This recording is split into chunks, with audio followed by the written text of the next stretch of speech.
विद्यार्थियों, हम जयशंकर प्रसाद द्वारा रचित कहानी मधुआ पढ़ रहे थे, जिसमें अब तक हमने पढ़ा कि शराबी 1 रुपया लेकर बाजार जाता है और मिठाई की दुकान से सामान खरीद कर लाता है। वो सामान लेकर जैसे ही आता है, कोठरी में पहुंचकर उसने दोनों की बात बालक के सामने सजा दी। उसकी सुगंध से बालक के गले में एक तरावट पहुंची। वह मुस्कुराने लगा। शराबी ने मिट्टी के गगरी से पानी उंडेलते हुए कहा, नटखट, क्या हंसता है? सौंधी बात नाक में पहुंची न। ले, खूब ठूंस कर खा ले। और फिर रोया कि पिटा।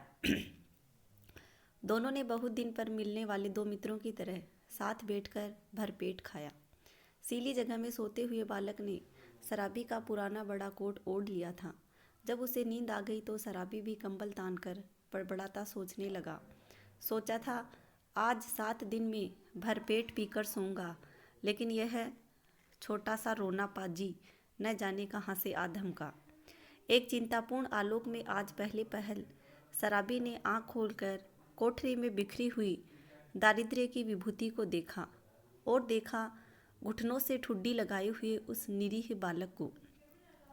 उसने तिलमिलाकर मन ही मन प्रश्न किया, किसने ऐसे सुकुमार फूलों को कष्ट देने के लिए निर्दयता की सृष्टि की? आहरी नियति, तब इसको लेकर मुझे घरबारी बनना पड़ेगा क्या? दुर्भाग्य, जिसे मैंने कभी सोचा भी न था। मेरी इतनी माया ममता, जिस पर आज तक केवल बोतल का ही अधिकार था, इसका पक्ष क्यों लेने लगी?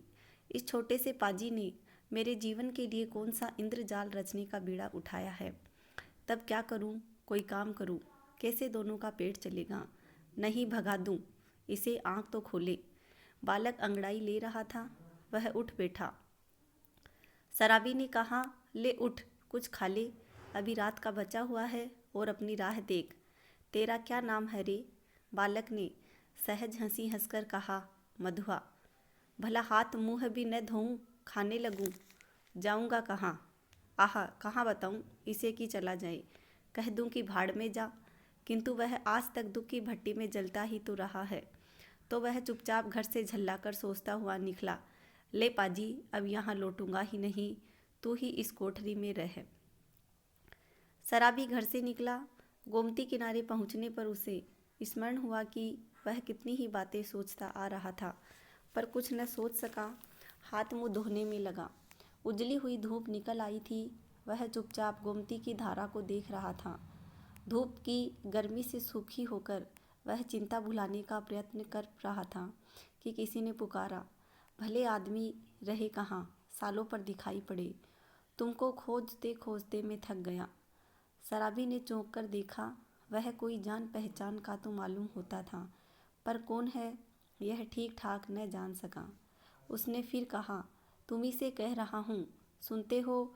उठा ले आओ अपनी सांद धरने की कल, नहीं तो सड़क पर फेंक दूंगा। एक ही तो कोठरी, जिसका मैं 2 रुपये किराया देता हूँ, उसमें मुझे अपना कुछ रखने के लिए नहीं है। ओहो राम जी, तुम हो भाई, मैं भूल ही गया था। तो चलो आज ही उसे उठा लाता हूँ। कहते हुए शराबी ने सोचा, अच्छी रही, उसी को बेचकर कुछ दिनों तक काम चलेगा। गोमती नहाकर रामजी उसका साथी पास ही अपने घर पर पहुंचा। शराबी को कल देते हुए उसने कहा, ले जाओ, किसी तरह मेरा इससे पिंड छूटे। बहुत दिनों पर आज उसको कल ढोना पड़ा। किसी तरह अपनी कोठरी में पहुंचकर उसने देखा कि बालक चुपचाप बैठा है। बड़बड़ाते हुए उसे पूछा, क्यों रे, तूने कुछ खा लिया कि नहीं? भरपेट खा चुका हूँ, और वह देखो तुम्हारे लिए भी रख दिया है, कहकर उसने अपनी मधुर हंसी से उस रोखी कोठरी को तर कर दिया। शराबी एक क्षण भर चुप रहा, फिर चुपचाप जलपान करने लगा। मन ही मन सोच रहा था, यह भाग्य संकेत नहीं तो और क्या है। चलूँ फिर, कल लेकर सान देने का काम चलता करूँ, दोनों का पेट भरेगा। वही पुराना चरखा फिर सिर पड़ा। नहीं तो 2 बात किस्सा कहानी इधर उधर की कहकर अपना काम चला ही लेता था। फिर अब तो बिना कुछ किए घर नहीं चलने का। जल पीकर बोला, क्यों रे मधुआ, अब तू कहाँ जाएगा? कहीं नहीं। यह लो। तो फिर क्या यहाँ जमा गड़ी है कि मैं खोद खोद कर तुझे मिठाई खिलाता रहूँगा? तब कोई काम करना चाहिए। करेगा जो कहो। अच्छा तो आज से मेरे साथ साथ घूमना पड़ेगा। यह कल तेरे लिए लाया हूँ। चल आज से तुझे शान देना सिखाऊंगा। कहाँ रहूँगा इसका कुछ ठीक नहीं।